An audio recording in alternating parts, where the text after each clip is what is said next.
Nós estamos numa série chamada Epitáfio e hoje nós vamos estudar o epitáfio de João Batista. João Batista, o maior homem da história. Convido a você a ler comigo Lucas capítulo 7, verso 28, parte A. A Bíblia diz assim, vamos ler juntos? Pois eu vos digo que entre os nascidos de mulher não há outro maior que João. Essas palavras são de Jesus.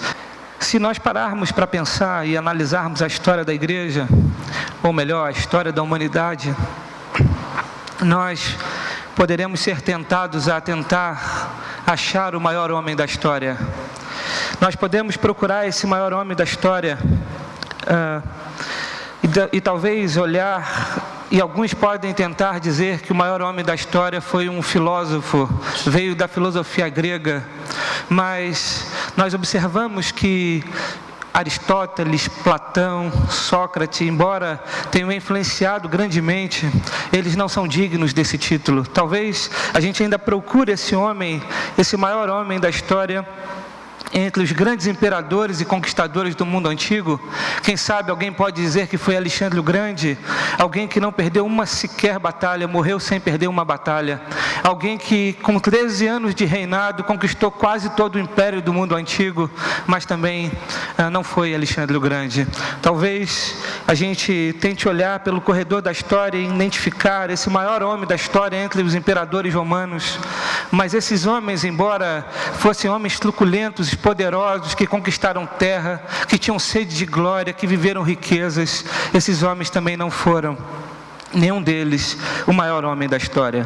Talvez a gente tente ainda encontrar entre os tiranos que passaram pela história, talvez Hitler, talvez Napoleão, Mussolini, o Mao Tse Tung, mas nós vamos ver que esses homens deixaram rastro de sangue, de dor e de ódio, porque foram homens cruéis que passaram pela história.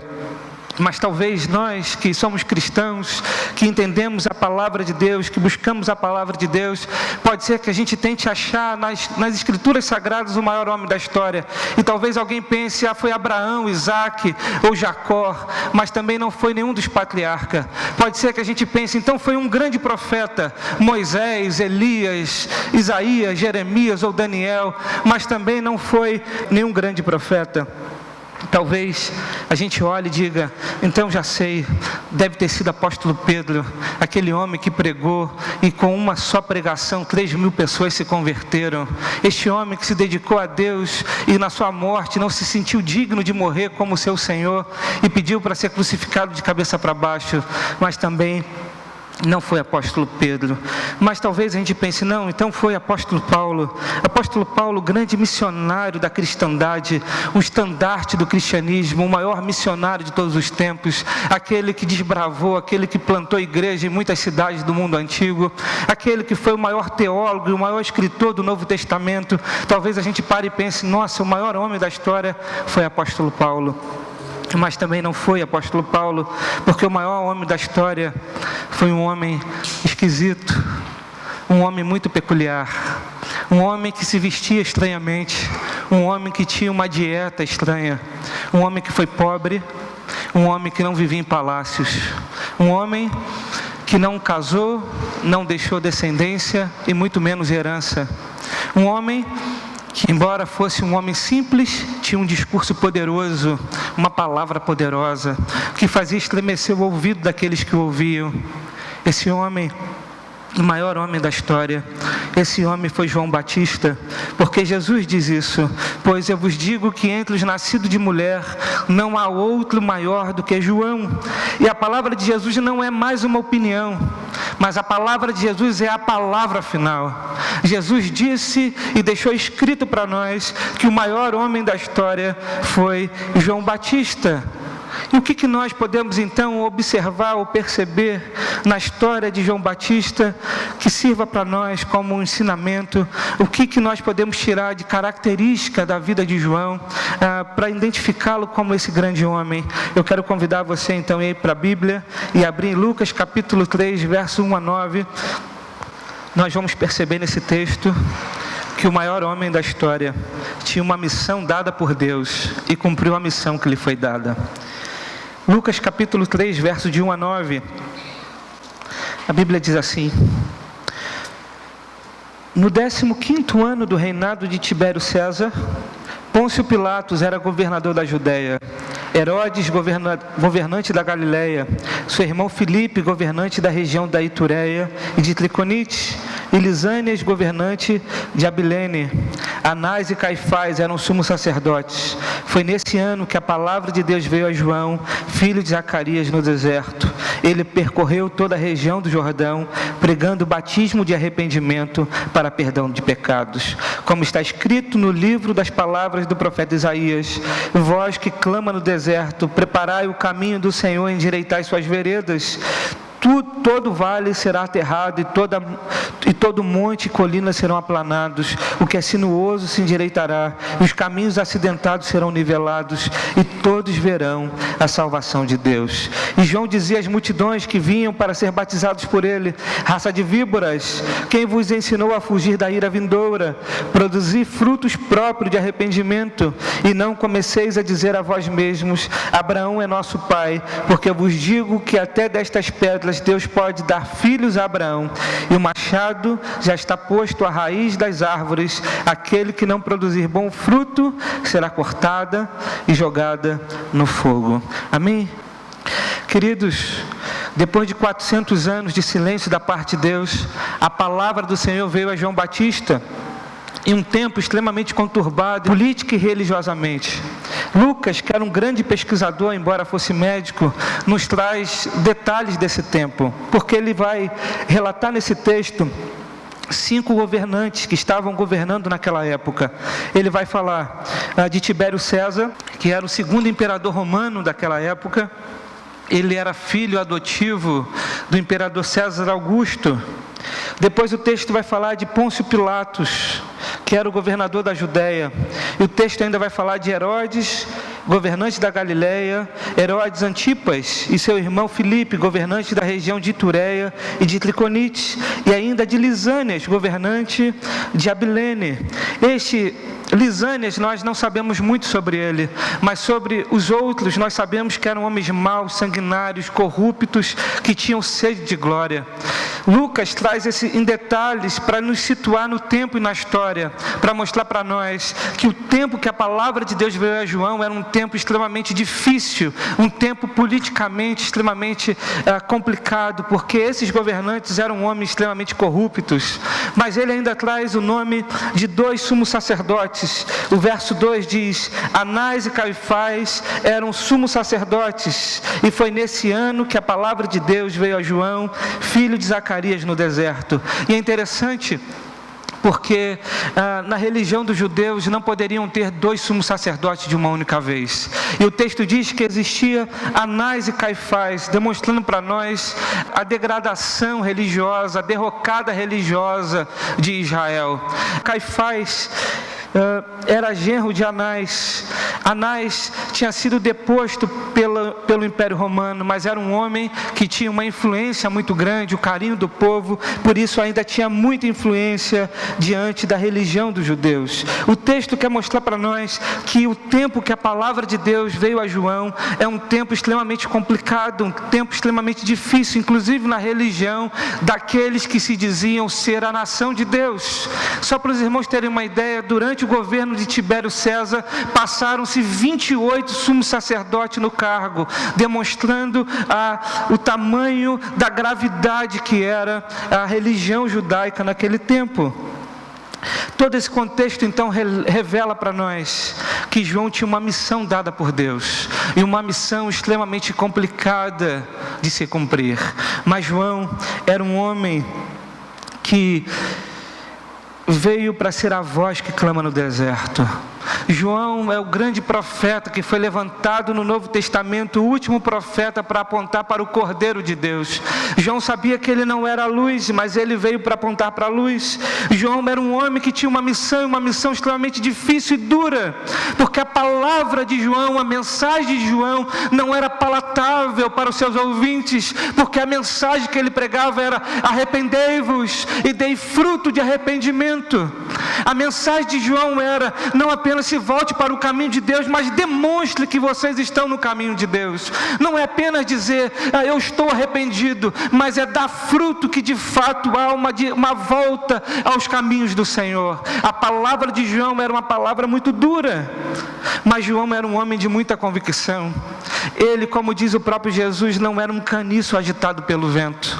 Ele era um homem que não se deixava levar pelas influências do mundo, que não tinha medo dos poderosos, que não tinha medo da multidão. Era um homem que tinha uma mensagem, uma convicção, e ele foi até o fim nessa mensagem.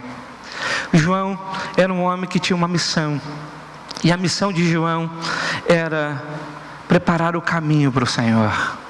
Por isso ele não retrocedeu, por isso ele foi adiante, por isso ele era de fato um homem de grande convicção. Me faz lembrar João Calvino, quando o reformador de Genebra é convocado novamente para voltar à cidade de Genebra. Ele, quando chega naquela cidade, Calvino era um homem de muita convicção na mensagem. E naquele tempo havia muitos libertinos que viviam, diziam que eram cristãos, faziam parte da igreja, mas viviam uma vida totalmente imoral e libertina. Viviam uma vida sem qualquer compromisso com Deus, com a palavra e com a igreja. Mas quando era o dia do culto, da ceia, eles estavam na igreja e queriam participar da ceia. Certa vez, Calvino se envolveu nessa disputa contra esses homens e disse: vocês não vão mais ceiar aqui na igreja. Esses homens então foram excomungados da igreja, mas por conta de uma decisão política, esses homens foram dado a eles o direito de voltar à igreja e de cear. E esses libertinos então entraram na igreja, se colocaram diante da mesa da ceia. João Calvino desceu do púlpito, se colocou entre a mesa da ceia e esses homens e disse: aqui vocês não ceiam, aqui vocês não colocarão a mão naquilo que é de Deus. E João Calvino disse: vocês podem esmagar estas mãos, podem cortar fora estes braços, podem tirar a minha vida, meu sangue é de vocês, podem derramá-lo, mas jamais me forçarão a dar as coisas sagradas ao profano e desonrar a mesa de Deus. O discurso de Calvino era um discurso tão impactante que esses libertinos se retiraram-se, porque não estava à altura das convicções tão inabaláveis, não estava à altura da convicção de um homem que foi chamado por Deus para pregar o Evangelho. Queridos, hoje vivemos um tempo onde a mensagem é negociada. A pregação se resume em agradar os ouvidos e alimentar o ego daqueles que querem as bênçãos e não o Deus da bênção. João não abriu mão da verdade, mas pregava a palavra de Deus, não a palavra de homens. A mensagem de arrependimento jamais será uma mensagem palatável, jamais será uma mensagem que dá a sensação de prazer ao ouvido daqueles que ouvem. A mensagem de João Batista é a mesma mensagem que hoje nós precisamos pregar. A mensagem que João pregava é a mensagem que a igreja ainda precisa pregar, porque nós não temos luz própria, nós apontamos para a luz. Nós não somos que tira o pecado do mundo, mas apontamos para o Cordeiro que tira o pecado do mundo. Por isso a mensagem da igreja é a mesma de ontem. Essa mensagem ela não perde o seu valor, e a mensagem da igreja é: arrependei-vos e dê fruto de arrependimento. A mensagem do Evangelho é uma mensagem que agride o nosso coração, mas nos faz voltar para Deus. Por isso, querido, João foi o maior homem da história, porque ele foi um homem que, embora vivesse nesse contexto tão conturbado, ele não abriu mão da sua fé e da sua convicção, e ele cumpriu a mensagem. Ao realizarmos um paralelo dos dias de João com os dias de hoje, nos deparamos que o caos atual do nosso país, o qual vive uma crise como há muito tempo não se tem notícia. A corrupção reside em todos os lados, no governo, nos poderes executivos, legislativo e judiciário. Escândalos atrás de escândalos, a falência espiritual, moral e social é perceptível em todas as áreas. Nós percebemos que a nossa sociedade é uma sociedade caída a passos largos para o inferno. Por isso, querido, a igreja, ela tem a solução para esse problema, e a solução é a mensagem do Evangelho que diz: arrependam-se e se volte para Deus. Nós não podemos negligenciar a mensagem de Deus, porque a igreja é a única que pode salvar o pecador, porque Deus deu à igreja a mensagem que é o poder de Deus para a salvação. Por isso, queridos, nós precisamos orar para que Deus levante mais profetas como João Batista. Nós precisamos orar para que Deus faça com que outros pregadores se levantem para pregar esta mensagem. Está na hora da igreja brasileira rever os seus conceitos. Está na hora da igreja brasileira repensar aquilo que ela de fato é, porque nós temos a mensagem de Deus e muitas vezes estamos negociando essa mensagem. Estamos preocupados com o crescimento numérico da igreja. Estamos preocupados que a igreja cresça, encha os bancos, que a igreja vire um grande castelo, um grande império. Como se ter pessoas na igreja seria o suficiente para tirar essas pessoas do inferno. Como simplesmente encher banco na igreja significa encher o céu, e não é a mesma coisa. Por isso não adianta ter uma mensagem que seja prazerosa aos ouvidos, se essa mensagem apenas faz com que a pessoa esteja na igreja, mas não esteja no céu e reconciliado com Deus. Por isso, querido, João Batista foi tão importante, porque ele foi um homem que não negociou a mensagem, e nós não podemos negociar a mensagem. Deus tem uma missão para nós, e nós precisamos cumprir essa missão nesse tempo. Quem precisa pregar esta geração somos nós. Quem precisa pregar nesse tempo a mensagem de arrependimento é a igreja. Por isso, querido, que a mensagem de Deus encoraje você, que a mensagem de Deus te alcance nesse tempo e mexa dentro do teu coração e faça com que você se volte para Deus e se torne de fato um instrumento na mão de Deus, um instrumento poderoso para pregar a mesma mensagem, a mensagem de arrependimento. Se um homem não se arrepender dos seus pecados, ele está sujeito, está condenado ao inferno. Se um homem não se voltar para Deus, ele não desfrutará da glória, não desfrutará do céu. Ele estará diante de um Deus que é justo, santo e poderoso, e esse Deus vai puni-lo pelos seus pecados. Nós não somos punidos pelo pecado, porque Cristo pagou pelo pecado em nosso lugar. Nós iremos ser salvos da ira vindoura, porque o cálice da ira de Deus foi derramado sobre Cristo Jesus. Por isso a mensagem das boas novas é: se volte para Jesus e creia no Evangelho, para que você esteja livre da ira vindoura. Hoje vivemos um tempo que não se fala mais de inferno. Hoje vivemos um tempo onde as pessoas acham que vão viver aqui nesse mundo para sempre. Mas nós sabemos que a vida não pertence a nós, que hoje nós estamos aqui e amanhã pode ser que nós não estaremos mais. E se nós não estivermos, nós estaremos diante do tribunal de Deus e prestaremos conta a Deus de tudo aquilo que somos e de tudo aquilo que fazemos. Por isso, querida, a mensagem do Evangelho é: se volte para Deus em arrependimento e dê fruto de arrependimento. Essa era a mensagem de João Batista.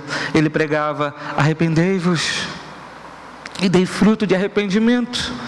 Mas João Batista, em segundo lugar, embora fosse um homem de grande convicção, embora fosse um homem que não era um caniço agitado pelo vento, João Batista era um homem que cumpriu a sua missão em profunda humildade. Olha o que diz Mateus capítulo 3, verso de 11 a 14.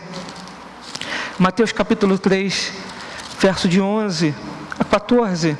A Bíblia diz assim: eu, na verdade, vos batizo com água, tendo por base o arrependimento. mas aquele que vem depois de mim é mais poderoso do que eu. Não sou digno nem de carregar suas sandálias. Ele vos batizará com o Espírito Santo e com fogo.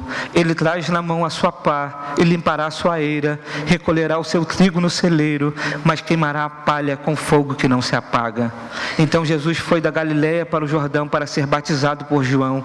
Mas João tentou impedi-lo, dizendo: tu vens a mim, eu é que preciso ser batizado por ti. Olha que interessante, João já batizava naquele tempo. Por isso, querido, que quando Paulo vai chegar na cidade de Éfeso, o texto de Atos diz isso, e ele chega naquela cidade e pergunta: você conhece o batismo do Espírito Santo? E aquelas pessoas dizem: não, eu não conheço, eu conheço o batismo de João. Sabe por quê, querido? Porque João já batizava antes mesmo de Jesus. Ele já batizava com água, já batizava em base do arrependimento. Mas depois que o Espírito Santo desce no dia de Pentecostes, então as pessoas começaram a ser batizadas no Espírito Santo, porque o ministério do Espírito Santo entrou em vigor. A partir daquele momento, inaugura-se o ministério do Espírito Santo. Por isso que nesse texto da Bíblia, aquelas pessoas já tinham sido batizadas pelo batismo de João, mas ainda não pelo batismo do Espírito Santo. Mas hoje, nos nossos dias, quando nós cremos na mensagem de Jesus, quando nós abrimos o coração para Cristo, quando nós nos arrependemos dos nossos pecados e se voltamos para Jesus, nós recebemos o selo do Espírito Santo, que é a garantia, o penhor, que nós não perderemos a salvação. Isso está lá em Efésios capítulo 1, verso 13 e 14, se você quiser abrir, o texto diz isso. Efésios capítulo 1, verso 13 e 14, o texto diz: nele também vós, tendo ouvido a palavra da verdade, o evangelho da vossa salvação, e nele também crido, fostes selados com o Espírito Santo da promessa, que é a garantia de nossa herança para a redenção da propriedade de Deus, para o louvor da sua glória. A Bíblia diz que quando nós ouvimos a palavra da verdade, o evangelho que salvou, nós somos selados com o Espírito Santo da promessa, que é a garantia da nossa herança. Querido, a garantia da nossa herança não são os nossos atos de bondade ou de justiça, mas é o Espírito Santo que é o penhor da nossa vida eterna. Por isso, João já batizava com água, mas ele aponta para aquele que batizaria com o Espírito Santo e com fogo. E aí, querido, a gente precisa entender o que esse texto diz aqui, porque quando o texto diz em Mateus 3, verso de número 12, verso 11: ele vos batizará com o Espírito Santo e com fogo, e ele traz na mão a sua pá e limpará a sua eira, recolherá o seu trigo no celeiro, mas queimará a palha com fogo que não se apaga. João está se referindo aqui a dois batismos: o batismo com o Espírito Santo e o batismo com fogo. Qual é o batismo do Espírito Santo que o texto está dizendo? E qual é o batismo com fogo? Presta atenção. O batismo do Espírito Santo é o batismo que nos dá salvação, mas o batismo do fogo é o batismo que nos dá a perdição, porque o texto diz: ele traz na sua mão a pá e limpará a sua eira, e recolherá o seu trigo no celeiro, mas queimará a palha com fogo que não se apaga. Então qual é o batismo do fogo? É aquele que queima a palha num fogo que não se apaga. E qual é o fogo que não se apaga? É o inferno. Por isso aqueles que são batizados com o Espírito Santo não serão batizados com fogo, porque o batismo do fogo é o batismo da perdição. O que João está dizendo é: eu batizava com base no arrependimento, mas virá alguém, aquele que batizará vocês com o Espírito Santo, com fogo, porque é nele que está a salvação e a condenação, é nele que está a remissão e o reconciliamento com Deus, mas é nele que também está a perdição, porque quando acreditamos na mensagem, quando nos voltamos para Deus, nós temos salvação, mas quando rejeitamos o Messias, como os judeus fizeram, nós temos a condenação. João então apontava para aquele que era maior do que ele. João entendia que ele não era o protagonista da história, mas ele era aquele que era o coadjuvante que apontava para o protagonista. João era aquele que sabia que não tirava o pecado das pessoas, mas apontava para o Cordeiro de Deus, que tira o pecado do mundo. João era um homem que tinha uma personalidade muito forte, tinha uma eloquência poderosa, de forma que todos estavam sendo impactados pelo poder de sua mensagem. A multidão seguia, mas mesmo assim ele manteve o coração humilde. Ele sabia que sua missão era preparar o caminho e que a glória não era dele, mas daquele de quem não era digno de desamarrar as sandálias. Ele não era a luz, apenas a sua testemunha. Ele reconheceu o batismo de Jesus era mais poderoso do que o seu e que na verdade ele quem precisava ser batizado pelo Senhor. Sabia que Jesus estava acima dele e que era necessário que ele diminuísse para que Jesus crescesse. Sua alegria era saber que ele não era o noivo, mas como amigo do noivo, também era a noiva. Sabia também que sua mensagem não era a respeito dele, mas de Jesus. Ele não era o Cristo, mas pregava sobre ele. A missão da igreja não é ter a glória para si, mas a missão da igreja, assim como era a missão de João, é apontar para aquele que tem toda a glória, e toda a glória pertence a Jesus. A igreja aponta para Jesus. João sabia que ele era apenas um coadjuvante. E aí, querido, a gente vai ver que infelizmente, olha o que diz Hernandes Dias Lopes: hoje há muitos pregadores arrogantes que pensam que a mensagem é poderosa por causa da sua eloquência, que gostam das luzes do palco, são ciumentos, que se deliciam com os holofotes e se embriagam com o glamour do sucesso. Pensam que são bons e têm dificuldade de ouvir o pior. Vivemos hoje a infelicidade da tietagem no meio evangélico. Pregadores e cantores que agem como verdadeiros poços de vaidade, arrotando uma presunção soberba, atraindo para si a glória que só pertence a Deus. É preciso gritar aos cantos da terra: Deus não divide a sua glória com ninguém. Como precisamos, queridos, de mais servos como João Batista, de homens que entendem que o reino de Deus é maior, que o reino de Deus é maior do que ele mesmo, porque no reino de Deus, querido, o maior é aquele que serve.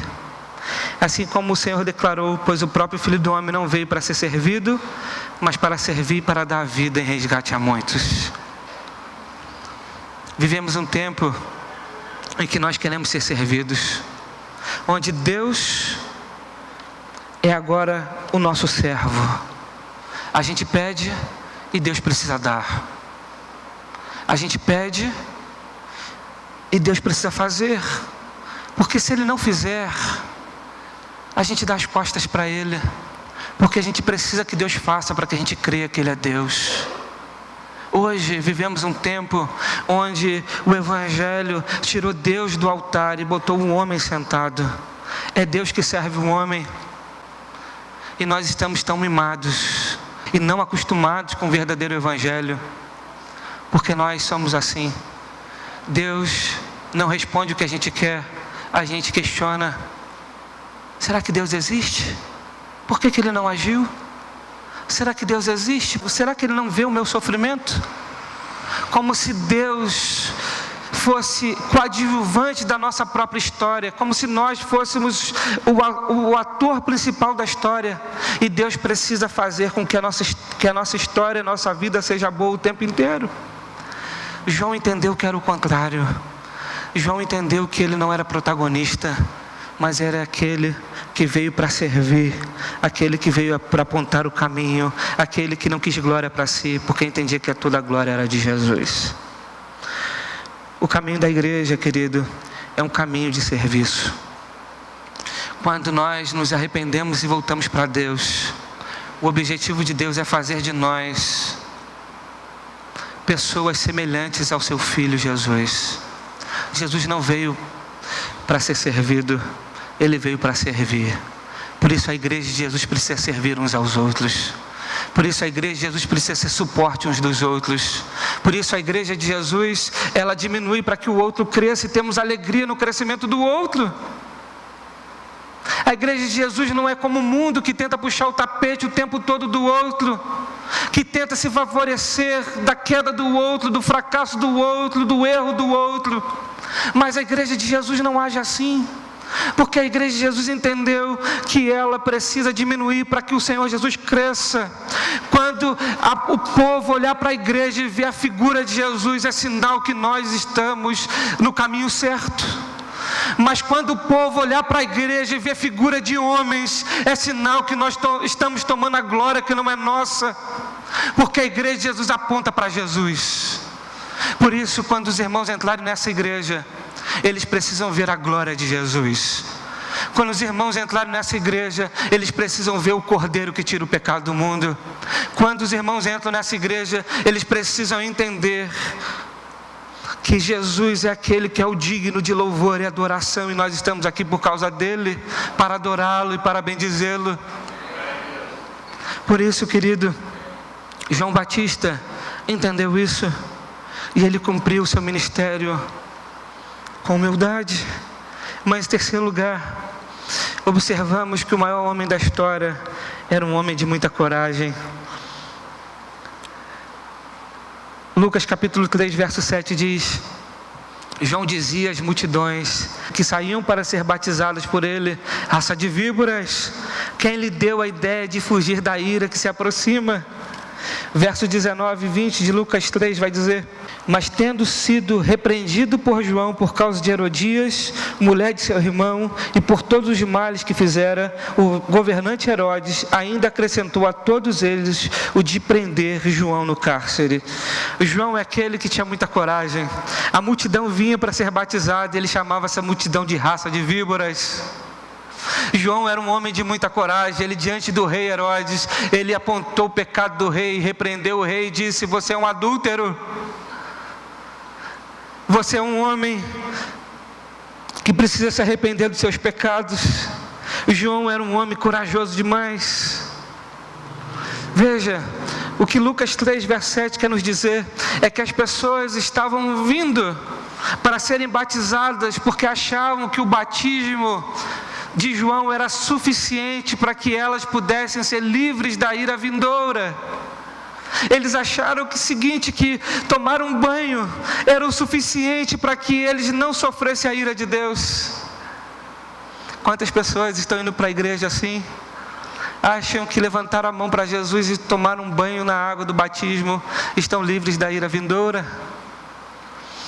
Por isso que João pregava e dizia: raça de víboras, vocês estão vindo não porque entenderam a mensagem, não porque querem se voltar para Deus, mas porque vocês estão com medo da ira de Deus. João apontava o pecado porque ele tinha coragem de pregar essa mensagem. E certamente, se João Batista estivesse pregando nos púlpitos das igrejas de hoje, ele seria expulso das igrejas. As igrejas não iam gostar de ouvir João, porque a mensagem de João era uma mensagem dura demais. Mas ele, quando confrontou o povo, ele temia a Deus e não os homens, não usava 2 pesos e 2 medidas, confrontava o povo e também o rei, e foi por isso que ele foi preso. João morreu porque não conseguiu se calar diante da perversidade e imoralidade de Herodes. A vida devassa do monarca não poderia passar despercebida ao profeta de Deus.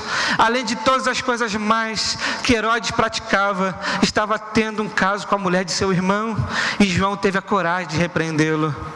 Em Marcos capítulo 6, verso 21 e 29 vai nos dizer que no dia de seu aniversário, Herodes fez uma promessa inconsequente. Por ter se agradado com a dança da filha de Herodias, prometeu dar a ela tudo o que quisesse, até a metade do reino, se fosse preciso. A jovem, porém, atendendo o pedido de sua mãe Herodias, pediu a cabeça de João Batista. O maior homem da história não casou, não teve filhos, nem riquezas. A voz que clama no deserto passou os últimos dias de sua vida numa cadeia, sofrendo a tortura de uma prisão. Morreu decapitado e sozinho, a mando de um rei cínico, corrupto, imoral, maldito, alcoólatra, ladrão e sanguinário. A pedido de uma mulher devassa e adúltera, cortaram sua cabeça, sepultaram seu corpo, mas não enterraram o seu nome. Mesmo morto, a sua mensagem ainda fala aos nossos corações. Mais uma vez, vemos, queridos, que para aqueles que estão em Cristo Jesus, a morte não é o fim, mas é o começo. Por isso João tinha tanta coragem, porque ele sabia que nem a morte poderia vencê-lo. Porque o seu Senhor, aquele que ele apontava, aquele que é o Cordeiro que tira o pecado do mundo, iria vencer a morte. E João sabia que a morte não poderia retê-lo. E assim nós sabemos, querido, que a morte ela não retém a igreja, os irmãos, porque quando nós morremos com Cristo, nós estamos voltando para casa, a nossa verdadeira casa. Nesse mundo nós somos peregrinos, nesse mundo nós estamos literalmente de passagem, nesse mundo nós não somos protagonistas de nossa própria história, mas precisamos entender que nós pertencemos a uma história muito maior. Somos apenas coadjuvantes de uma única história, a história de Jesus. Que nós possamos pensar isso hoje. O que você tem feito da tua vida? O que você tem planejado? Quais são os seus sonhos? Como você tem vivido? Será que você hoje já entendeu de fato o Evangelho? E já entendeu de fato que o Evangelho é uma mensagem, que é uma boa notícia? E a gente tem visto isso aqui na igreja. O Evangelho, querido, não é mais uma religião. O Evangelho é uma boa notícia. A notícia de que Jesus veio ao mundo e venceu a batalha por nós. No tempo das guerras, quando uma batalha era vencida, o povo que vencia a batalha mandava os arautos contar a história e dizer: nós vencemos a batalha, se alegre, façam festa, porque nós vencemos a batalha. O Evangelho é a notícia que Jesus Cristo veio ao mundo por amor da sua igreja. Ele morreu na cruz e ressuscitou e venceu a batalha. E Ele venceu a batalha por nós. E o que nós precisamos fazer então, para ter salvação em Cristo Jesus, é se arrepender dos nossos pecados e crer em Jesus Cristo como o Senhor e Salvador de nossas vidas. É isso que nós precisamos fazer. Arrependa-se e se volte para Jesus. E vire e se torne um instrumento de Deus para pregar esta mesma mensagem nesse tempo, nessa geração. Porque nós precisamos gritar aos quatro cantos da terra que Jesus Cristo vive, que Ele reina para todo sempre, e Ele é o único meio que nós temos de sermos salvos e reconciliados com Deus. Essa é a missão da igreja, é dar a glória àquele que tem toda a glória. Que Deus nos abençoe. Paz e graça a todos em nome de Jesus.